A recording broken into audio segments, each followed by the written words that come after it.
And welcome, ladies and gentlemen, to another episode of the Autist Circle at number 23. Or is it episode 3, second season? I can never remember. I'm one of your hosts, Bleach Demon, and as always, the immaculate Total Blackout Painting, also known as Fat Dave. Hello. So yeah, today we got episode 23, season 2, episode 3. We're talking about Jacopo da Pontormo today, who was an Italian Mannerist painter. And we spent a lot of time talking about Mannerism last season, especially when we talked about Caravaggio and Gentileschi and stuff, because of the way that the Baroque movement splintered off from the Mannerist movement. So I thought we'd talk about one of the Mannerist artists that really drove that style, one of the pioneers of the style, and kind of an interesting artist all around. So just to find out to bridge the gap between the High Renaissance and artists like Titian and Raphael, and the Baroque artists. So we'll start off here with the let me get to my right scene here. There we go. Okay, so first off, we'll start with the art history timeline here. So like I said, Mannerism is the bridge between the perfection of the High Renaissance and the unapologetic realism of the Baroque period. The Renaissance had given the world amazing and beautiful pieces of the idealized and perfect human form. It depicted a world determined by archetypes, perfection, and harmony, like we talked about with Raphael. The emergence of Mannerism was a result of an uncertain world. The collapse of the established political order, the incursion of the Ottoman Turks and Islam, the Reformation, and the chaotic led to a chaotic world where the only real insulation was money and wealth. The turbulence in the art world was not just a reflection of cultural not just a reflection of cultural and a reflection of cultural upheaval, but of the wealthy battling for supremacy and status. So this was also during the War of the Papal States. So there was a lot going on during this time period in history.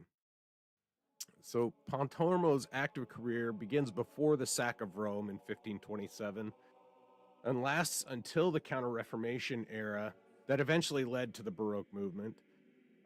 Pontormo represents the first conscious artistic rejection of the stability and perfection of the Renaissance style. His elongated figures, existing independent of gravity and physical constraints, exemplified the ambitions of the time where people felt the world was in flux and anything was possible. So, with that,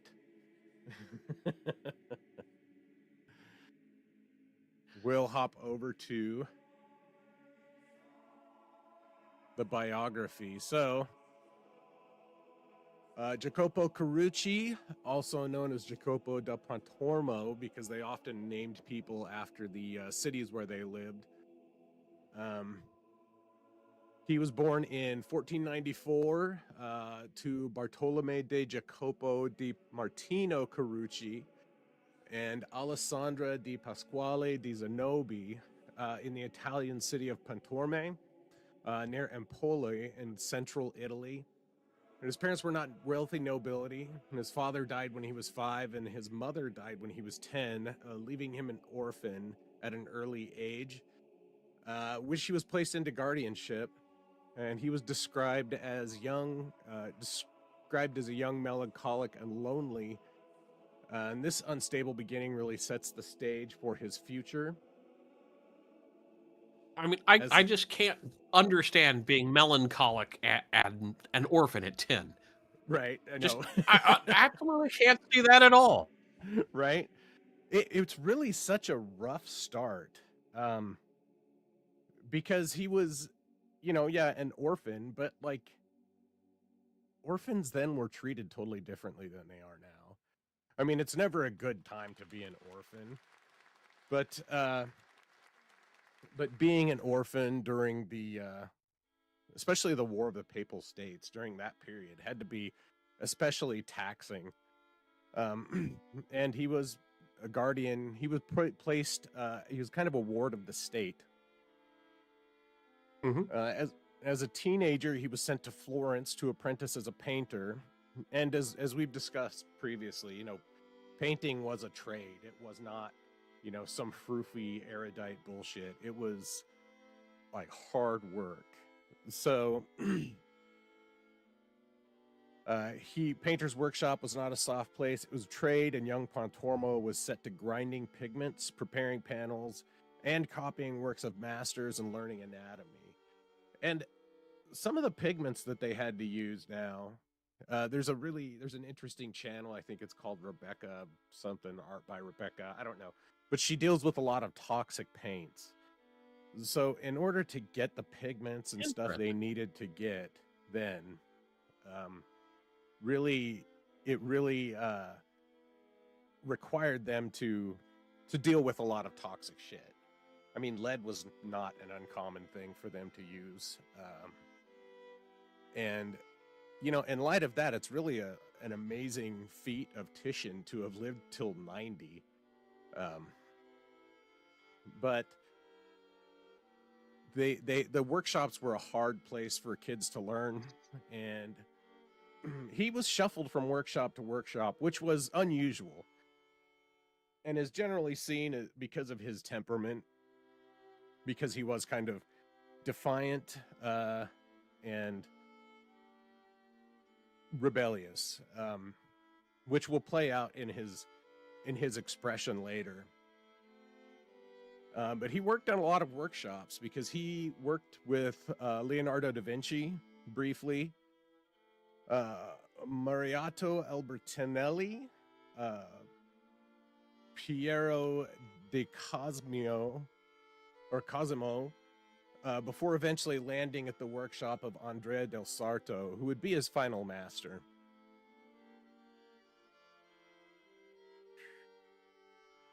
Okay. So we got a nice shot of Florence here. Under the tutelage of Sarto, Pontormo learned the fine technicalities of painting, and then he stuck with him for a short time as well. But it didn't seem that Sarto really bore him much goodwill, probably because he was probably a mouthy little shit, and because he was melancholic and defiant. Yeah. So yeah. It really tracks that he would have been angry, you know, an angry young man, and being shuffled from place to place and having to deal with. But of course, artists weren't always the most stable people either. So that's likely his, likely a good part of it. So the biographer, Giorgio Vasari, described him as introverted, sensitive, socially awkward, and while Vasari was prone to dramatic characterizations, Pontormo's own diaries have confirmed a pattern of isolation and obsessive habits, which would have likely made him, you know, annoying to any master. So he briefly traveled to Rome to look at the works of Michelangelo, which really influenced his style, like it did with many artists at the time. And while many artists chase prestige across Italy, and we've seen that with a lot of different artists traveling around Italy and Europe to learn from other artists and gain acclaim, he did not. Pontormo stayed in Florence and worked quietly and diligently. In the 1510s, the 1520s, and in his 20s and 30s, the Medicis had returned to power after a period of exile. And he painted in and around Florence, often supported by the Medici patronage, and this helped him stabilize financially and allowed him the freedom to expand his style. In the 1520s, his work began to take on the idiosyncrasies of a Mannerist style, elongated bodies, natural poses, ambiguous emotional feelings and compressed compositions. And he's taking all he's learned from various masters and kind of condensing it into his own style. And it really made him pretty popular at the time. So, in 1527, Rome was besieged by the mutinous troops of Charles V during the War of the League of Cognac. So we got a picture of Charles V here, Holy Roman Emperor Charles V. And here is a scene of the siege of, this is from the Siege of Florence. This is a painting by Vasari in 1558. And you can see there's, you know, all the troops set up outside of the walls, because of course, you know, all the cities had walls then. But this was a really big, it was a big thing at the time, because Florence was sieged for a number of years, and that led to massive amounts of starvation and poverty inside of the city.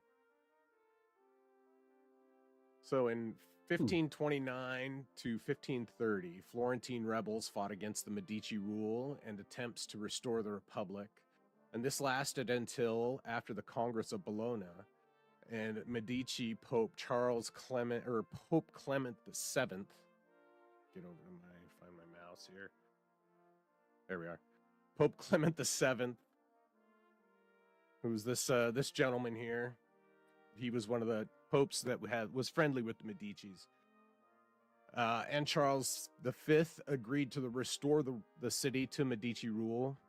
And Pontormo was in Florence during the time, and the instability would challenge the harmony and divine order that the Renaissance worldview used as its foundation.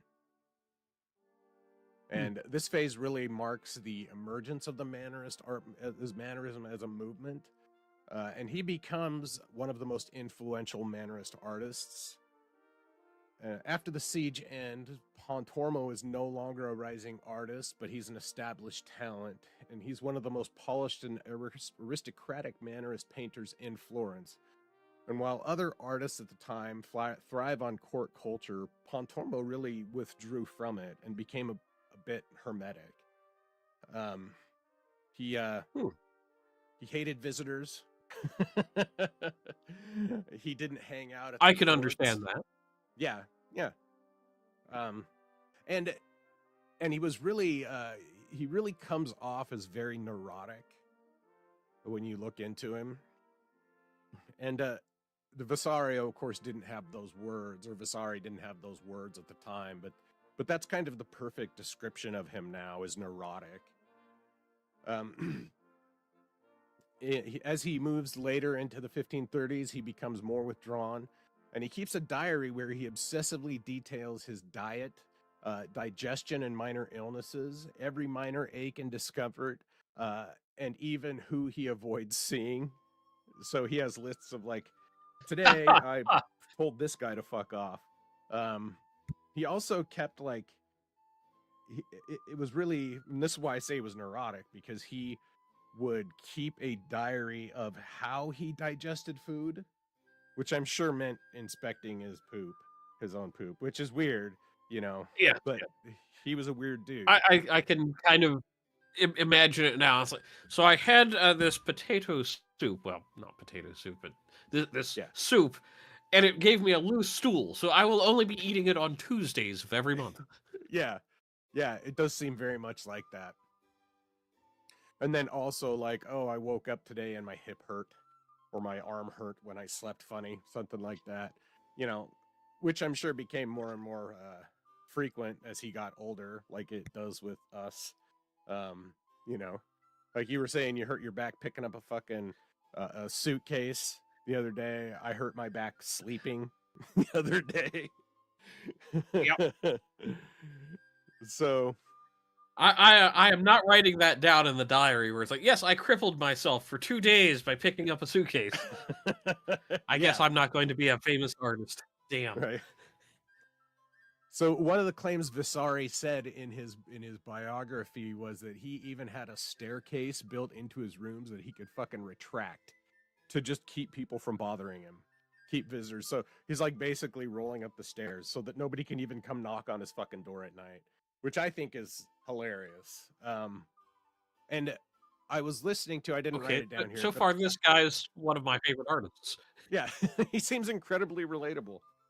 I was listening to a presentation from an Italian art historian talking about Pontormo and how he built a house, a really big house, really kind of far away from the city, like still in the city, but far away from everyone else. And it was a big stately manor, and he basically never left it. He was there all the time. I mean, he left it to work, of course, but because he painted frescoes and chapels and stuff like that. But he built it as kind of a hideaway away from the court and away from everybody. So in his final work, which was the San Lorenzo frescoes done at the Church of San Lorenzo,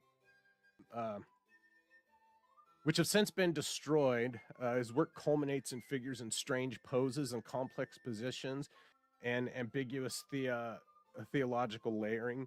So this is a sketch from that. He has lots of surviving sketches, but although the frescoes did not survive, the sketches do. And they do show just the weird contortion and kind of piles of bodies that we'll see in some of his other works. So in 1557, he dies in Florence, and while his life ended, his style and the impact of his work carries on through artists like Bronzino, and his style, until the style gave way to the Baroque and other subsequent art movements. So this is a painting from Bronzino. This is Cupid and Venus, and we'll be looking at Pontormo's version of this painting, which is very different, but still, you can see the mannerism, or the contortion of the bodies in unnatural positions, and how the whole scene is collapsed. It's very compressed, and it seems to exist not necessarily on a three-dimensional plane, but just pushed together, which is characteristic of the Mannerist movement. Okay. So with that, we'll go ahead and jump into our first piece. And this is A Virgin and Child with Saint Anne and the Four Saints. So this was painted between 1528 and 1529. It's oil on panel, and it measures 228 by 176 centimeters, or 90 by 70 inches. So it's pretty good sized. And it's currently in the Louvre. And this was originally painted for the monastery of Santa Anna in Verazia, outside of Florence's Porta San Ferdinando. And that's hence the presence of Saint Anne. The characters from left to right are Saint Sebastian in green with the arrow in his neck and the halo. Saint Peter, who's in the saffron, and he's holding the keys, like Peter often does. And then the penitent thief, who is the one carrying the cross. And then Benedict of Nursia in the monk's habit. So in 1370, the church was the halfway point of a procession on St. Anne's feast, which occurs on July 26th, to commemorate the city's liberation from the Duke of Athens. And that's really represented by the medallion at her feet, or at the feet of the Virgin Mary's throne. It shows, or Madonna's throne. It shows the infantry captain and some company captains. It shows trumpeters and pipers and a bunch of other figures. And this painting was commissioned by an infantry captain for the church. It shows the elongated necks and odd proportions and perspective, emblematic of the Mannerist movement, along with the pastel and contrasting colors, popular with the movement as well. So we'll look at let's look at the figures a bit here. You can see Madonna's neck is craned in a very weird and unnatural way, as with the Christ Yeah. child. Go ahead. I'm just, it's almost unnatural looking, that uncanny valley effect with a lot of, the necks, the arms, the fingers, especially. Yeah, and it was, and this is very contrary to the Renaissance paintings that we've seen previously, where the proportions are perfect in the Renaissance paintings. They strive for as idealistic a form as they possibly can, without being too exaggerated. And he kind of went out of his way to eschew that perfection, as a kind of rebellion against the perfection of the Renaissance. And of course, the patrons at the time, because the world was in flux, because there was a war going on, the War of the Papal States, the incursions of Islam, the numerous external forces. And then this was after the Reformation as well. And it wasn't too long after Luther's 95 Thesis was posted, which I think was like 1517 or something like that. It's not terribly long after that. And the world was in a lot of upheaval. And so the wealthy people at the time really, because it was really easy to get a Renaissance master, not even a Renaissance master, but that style was so ubiquitous that it was easy to get a really perfect image of somebody. But that's not unique and interesting enough, especially when you have a lot of money. And so the wealthy people often want something different and challenging, and if for no other reason than to show off to other wealthy people. And there's a lot of that in the Mannerist works, where they're different on purpose in a defiance of the perfection of the Renaissance.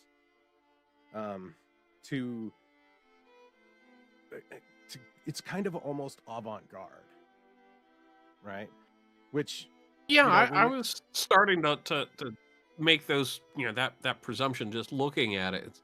Yeah, because the faces are all very similar in a sense, and it's almost like Pontormo is trying to get people to project some differences onto the figures rather than the figures being different themselves. Right. Yeah, it is a style that's meant to kind of challenge the viewer, which again, we've seen with more contemporary artists like Hopper or even Dali. They really challenge the viewer to see something in a different way. And that really played out in Mannerism. That played out in the use of color, first off, because there's a lot lighter colors. There's the contrasting, there's a lot of pastel colors in here, which we'll see in later works, but the colors are usually pretty light. There's not really, even though the background is dark, it's not necessarily meant to be more of like a Caravaggio's chiaroscuro, of course, because he predates him by like 100 years, but it's more to highlight the bright colors of the viewer, of the artist, or of the characters in the scene. So speaking of the bright colors, we'll jump over to the next piece, which is, this is an altar piece, and this is the Deposition from the Cross. It depicts the scene where they're taking Jesus off the cross. And this is, it's very different than the standard, depiction of the Deposition. And I'll just read through my blurb here. So this was painted between 1525 and 1528. This is tempera, which we talked about as a less forgiving medium than oil. And it was painted by a commission of Ludovico Capioni. Ludovico. Yeah. Yep. Ludovino Capioni from the Capioni Chapel in Santa Felicita in Florence. And this is an altarpiece, and it's rather large. It measures 313 by 192 centimeters, or 123 by 76 inches. So, as a departure from the Renaissance style, this painting features no cross and is emblematic of the style, with the elongated figures contorted into unusual positions. Bright colors contrast with darker. They contrast with the darker chiaroscuro colors that we see later. That will become the standard during the Baroque, and it gave the composition a really airy, light quality. The characters kind of inhabit a flat space, and it really appears as a swirl of bodies. And the undulating contortions have been interpreted to express the apoplectic and uncontrolled spasms of the melancholy after Christ's death. We see in the center the Virgin swooning sideways, and this was kind of a controversial movement at the time. It arose during the Middle Ages in the notion that Mary fainted during the Passion, which I don't believe is recounted in the Bible, but it was a notion that was put forward. Not. Yeah. I mean, it's something where there's been room for interpretation about that, simply because it just does not say if she fainted or not. So yeah, and it's a good theme to have in a painting, especially as an altarpiece. Yeah. And honestly, I think that notion of her swooning is kind of contrary to the saintly figure that we know, or that Mary has been portrayed as. And what I mean by that is that she would be more passionate and stoic, because fainting is kind of a feminine thing. And even though she's not meant to be not feminine, she's not meant to be weak either. And fainting is kind of a sign of weakness. And I think that's why it was kind of controversial. And it wasn't widely adopted. It was found throughout art, Renaissance art, high Renaissance art. I mean, it's found in art today. But again, it was not recounted that way in the Bible. So speaking of the swooning Mary, Pontormo does a self-insertion over here immediately to the right of the Virgin. This character in the background with the kind of melancholy look is often interpreted as being Pontormo. So as you can see, the really light colors, and this is a big altarpiece, and it's on a wall, above an altar, and that color scheme would really kind of give a bright, it would kind of brighten up a room in a way. The light pastel colors would, and it's really in contrast to the feeling of the scene. And you can see there's the apoplectic spasms, I think, makes a lot of sense.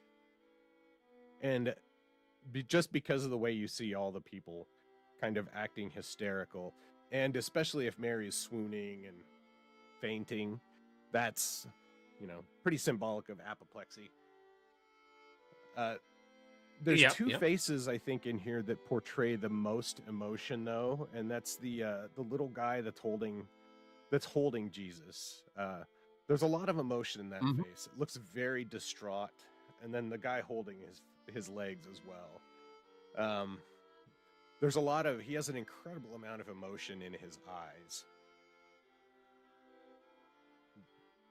That is just remarkable, that the expressions that he can capture. You almost imagine that is something that he got very used to by maybe looking in a mirror during his youth. Yeah. Yeah, of course, being a very melancholic and kind of tragic, having a tragic upbringing would be, he would be familiar with feelings of loss and this feeling of really um, despair, I think. And there's not too many. So the character holding Jesus's legs is looking at the viewer, while I think the most distraught character is kind of looking out. The kid holding Jesus it kind of has he's gazing out into the distance um, in a way that really shows a lot of despair, I think. Mm-hmm. And again, we can see along with that the kind of unnatural contortions of the body and the the departure from the exacting proportions that Renaissance art really showed.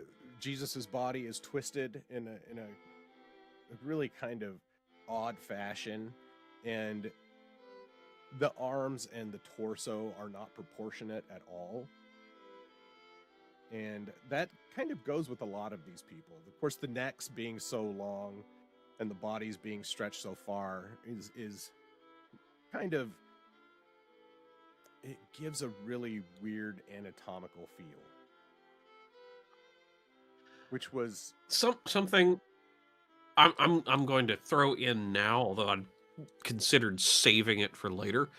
Um, I have to wonder if his experience with death, especially during the siege of Florence, and his childhood trauma with his parents both dying.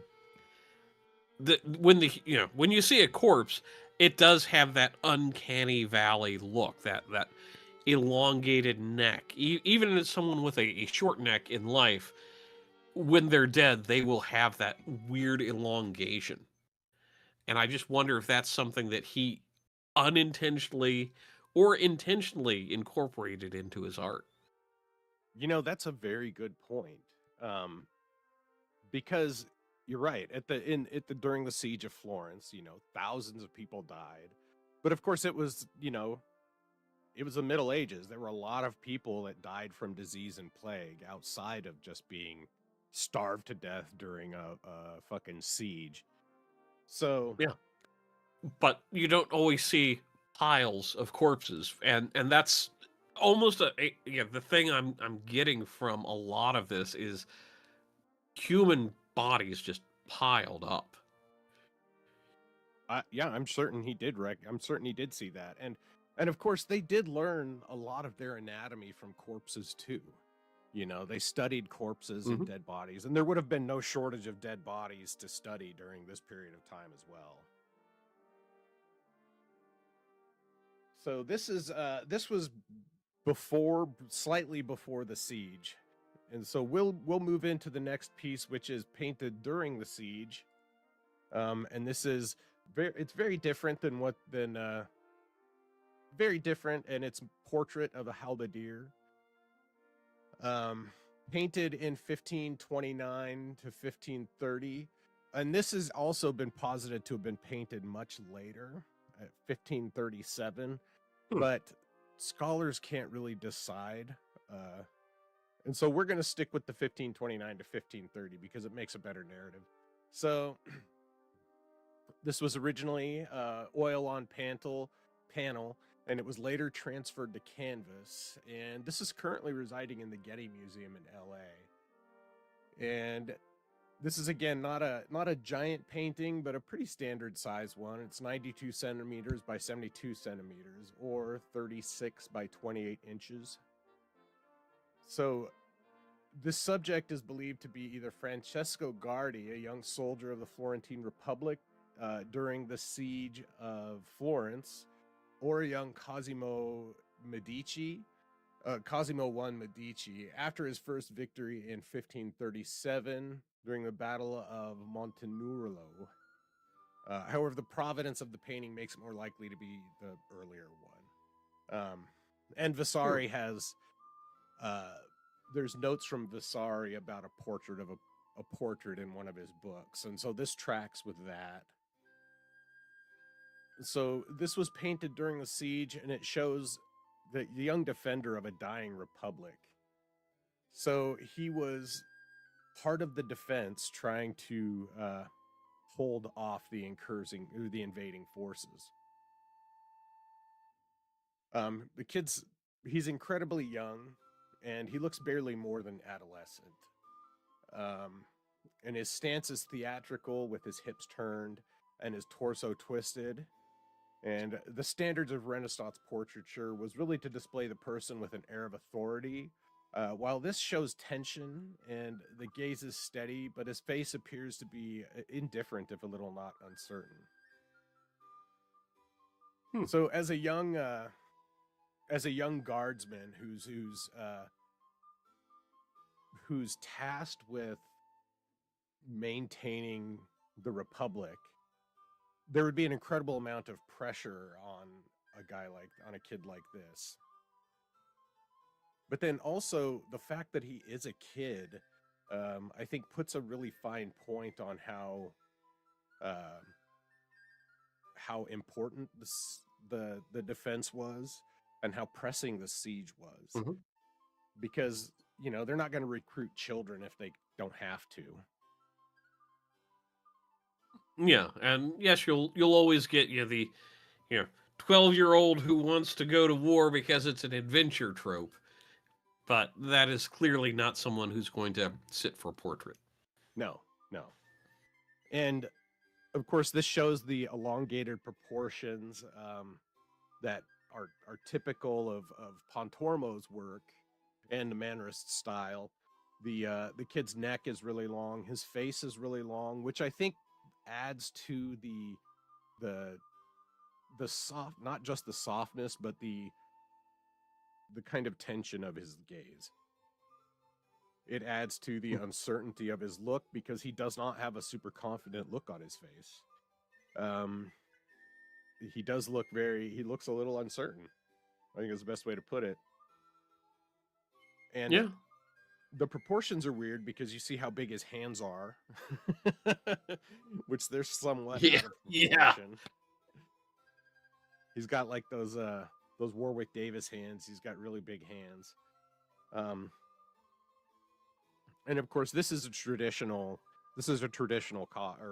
costume, but it's a traditional garb that the halberdiers wore at the time. Although the gold chain and the gold medallion on his cap do kind of point to a more wealthy or regal endowment for him. So it's possible that he is a noble who has been tasked with fighting because his family he's the child of a wealthy family, and they're like, it's your duty, as it would be for most people of the city. It's the city states, like he's defending his family and his republic. It's not well, and also just specifically about the cap medallion, that would potentially be either a signifier for a specific unit or a specific duty that he has to do. So badge of rank in a sense. The gold chain, that could be something similar as well. And if I had the time to deep dive into either individual, we could probably figure out, okay, maybe he was part of the palace guard, or was assigned to a specific gate or something like that. Things like that, the little details like that often betray kind of this is either rank or a specific assignment, which is fascinating, because you had later what are called gorgets, the little half moon discs that you'd see with certain ranks and positions in military police in the early 20th century. And that was derived from this period. Granted, that's a whole big story in and of itself. But usually, this is something that's emblematic of someone who has either some degree of authority or duty, which is a great thing to have captured in this painting. Yeah, and it's really done in amazing detail as well. Because if you do zoom in on the cap, you can see that medallion is pinned to his cap with a small chain. Mm-hmm. The chain is Granted, done in it really looks good like detail. one dude's lifting up another dude or something. Yeah, it does. It looks like it's like a pro wrestling scene where one guy's getting ready to body slam the other guy. he's caught him off the ropes and he's getting ready to give him the backdrop.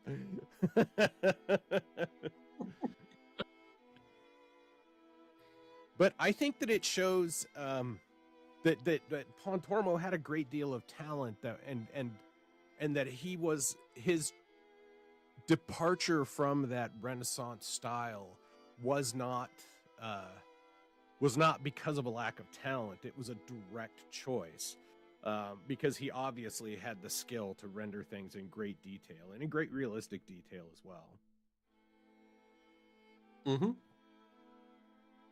So, and I also really like the background. It's just so simple without being obscene about it.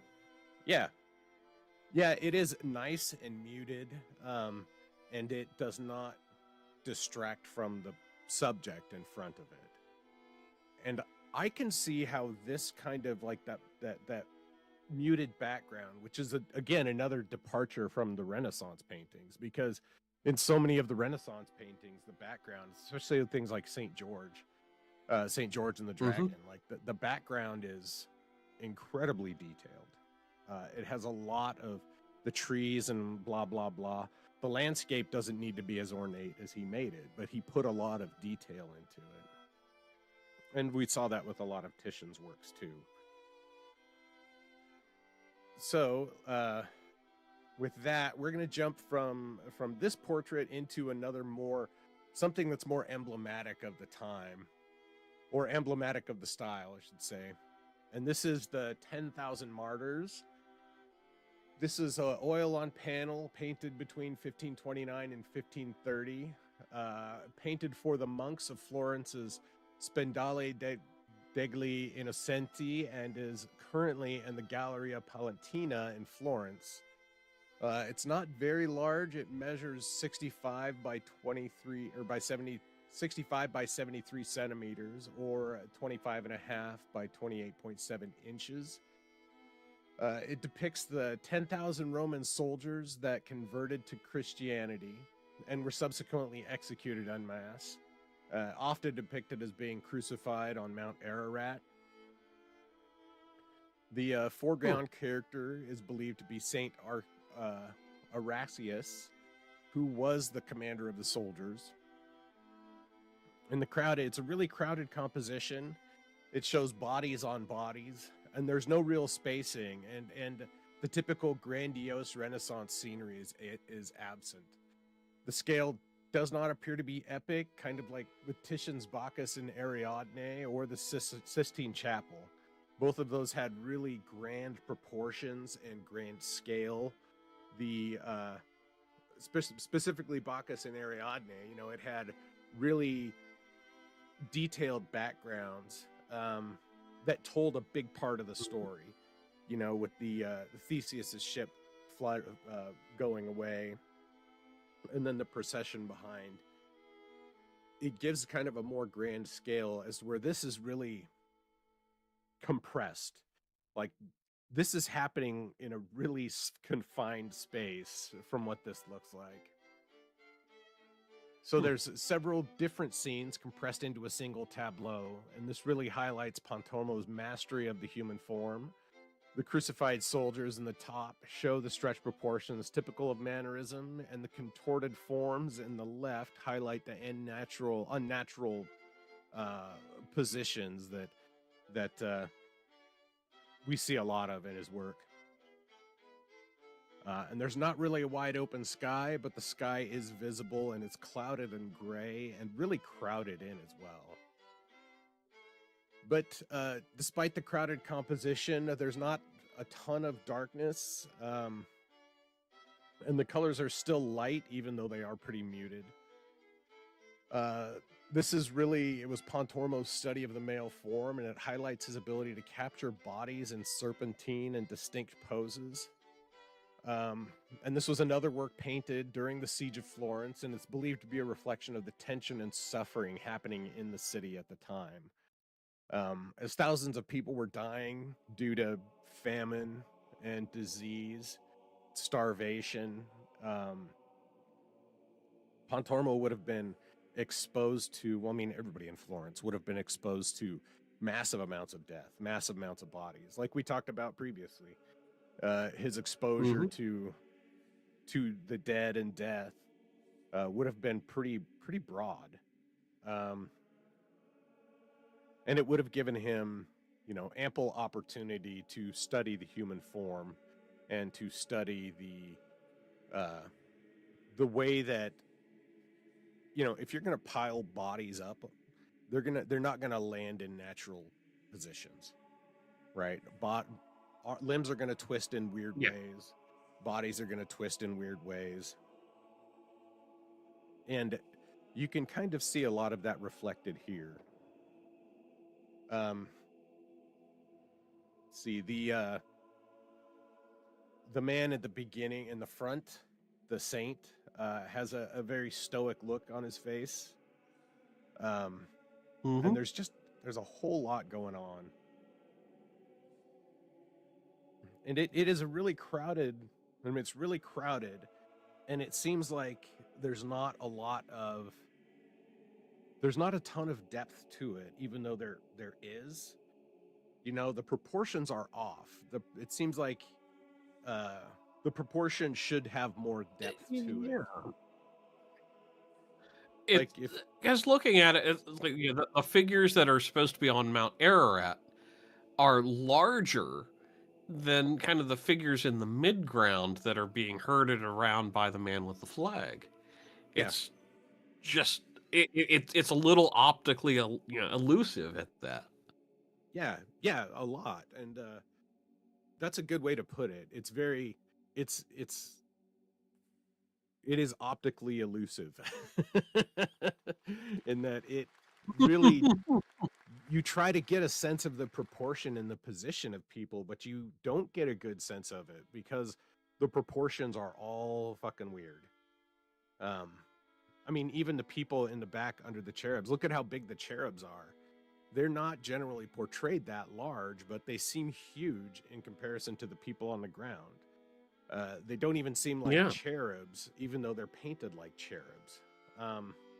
And it's really kind of hard to tell whether they are above the people on the hill or whether they're above the soldiers being herded there. So I myself am not incredibly familiar with this myth or with this story. So I just know that this is what it's about. Do you know anything more about this story of the 10,000 martyrs? It's one of those, its veracity is kind of in that nebulous realm, but it was supposed to be mostly Roman soldiers who'd converted and then were just massacred in Turkey. But it's one of those, it's more emblematic. I don't think it was a single event. It was just compressed into a single event by later, historians. Although, interestingly, I think Durer did another large print of this as well. Oh, interesting. And I should have looked more into it, but I didn't. I just got the base story. I was hoping you knew a little bit more, and that's good because that's more than I knew. So so with that, we'll actually jump to our last piece as we're coming close to wrapping up here. So the last piece we're going to look at today is Venus and Cupid. So this is, we showed you Barazio's version of this, and this is Pontormo's version of it. So this was painted in between 1523 and 1534.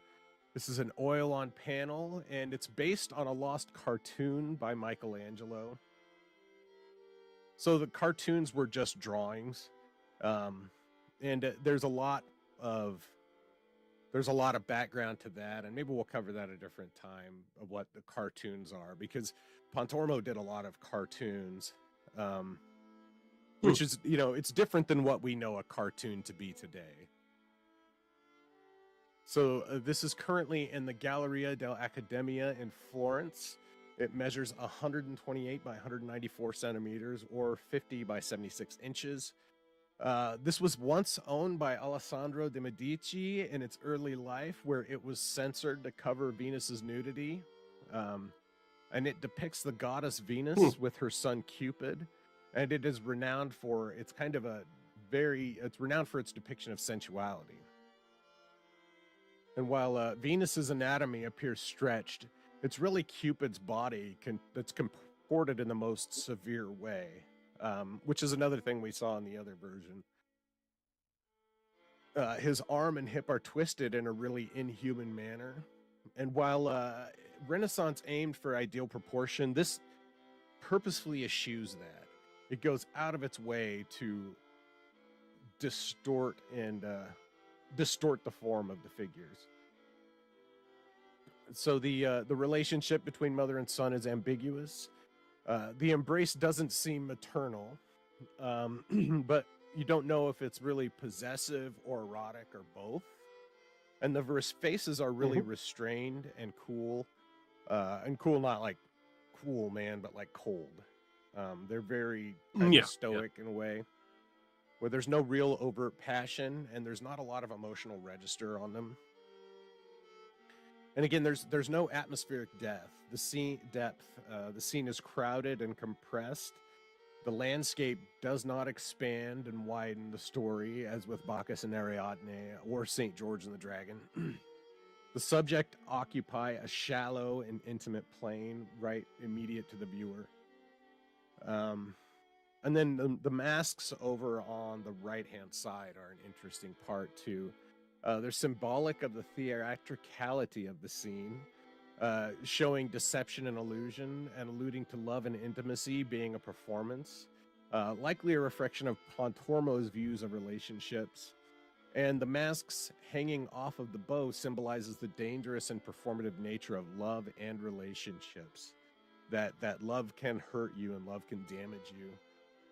And this painting really is the maturation of the Mannerist style, and it depicts, as the scene depicts, that kind of refined tension that Pontormo sought to show in his work, by kind of giving you a confusing scene that really makes you think about it more than anything. So I think that given his kind of obsessive and crazy nature, he would have struggled mightily with relationships. He doesn't have any kids. He doesn't have a wife. He never married. But it's impossible to think that he never had any relationships with women. So I think that his depiction of the masks and the bow, showing, that love is dangerous and love can hurt, and that love is performative and oftentimes more performance than anything else. I think that this to me really, I think it gives me an insight into, or it gives me an imagined insight into his life, in that he would have been very heartbroken at times, or that he would be very guarded as well, and that he would not want to open up his heart to another person, which would track with him pushing people away and being reclusive. Yeah, I mean, that much loss at a young age, plus whatever happened in the intervening years, whether rejection or other loss, I just can't imagine someone not like him, not just kind of withdrawing, generating art, and expressing everything through that art. And Yeah. and I'm talking even day to day thoughts. I mean, if the man's recording his bowel movements, you know he's going to be interjecting into his art all sorts of other things where we may not see it, but maybe he wrote it in there. Wrote it in there with his brush. Yeah. Yeah. And given the fact that this was not painted for a patron, but later sold to somebody, I think really speaks to it being an expression of his own inner turmoil towards love and loss. And really, to me, makes him a more interesting character. Possibly because I relate to him even more in that regard. Being a weird kind of recluse myself. So, is there something you need to tell us about your staircase, Dave? Yeah, if I had a staircase to retract, sometimes I would. Although I do have people over all the time, and I have lots of friends, so I'm not an introverted person, and I don't hide away from the world like Pontormo did. But I can understand how he would have, had he experienced heartbreak or betrayal, that he would look at love as something performative and dangerous. And, like I said, given his temperament, it doesn't seem unlikely that that would be the case. So, with that, I think we're about done. We got a few more minutes here to talk about stuff. But that's really Wow, yeah, we're right on we've time. hit all the highlights early. Wow. Yeah. I'm impressed. So there's no fat on this episode, not like all his figures, which seem a little Rubenesque as well. They do, yes. You can see how the Baroque works, some of the Baroque masters really took cues from the Mannerist style for their paintings, because this kind of, and of course it's probably more reflective of the actual people at the time too. There probably wouldn't have been a lot of buxom women, especially not ones that he would have access to. And of course the buxom women weren't the ones that were most attractive, because they did enjoy small breasts and wide women.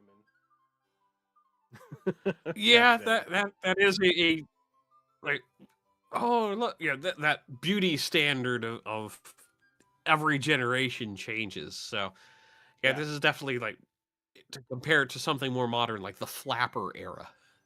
Yeah, definitely.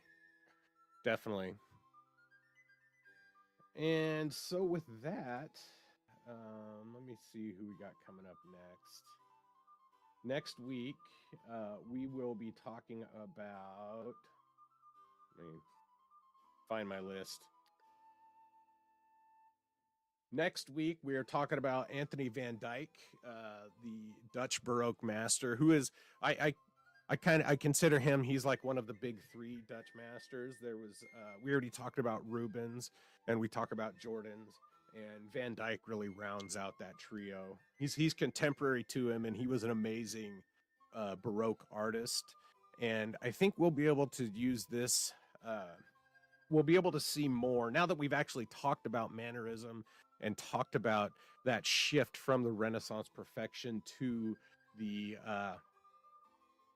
instability and kind of nebulous forms of the Mannerist works, that we'll be able to appreciate the stark realism of the Baroque masters even more. So, well, and I'm glad that we're layering on these movements, because from our first season definitely was hit or miss, because I just don't know what we expected, and now that we're able to layer this and give the audience a bigger perspective, I think is a great way to build into the future for this project. Yeah, absolutely. Our next two artists are Dutch, Maureen, just so you know.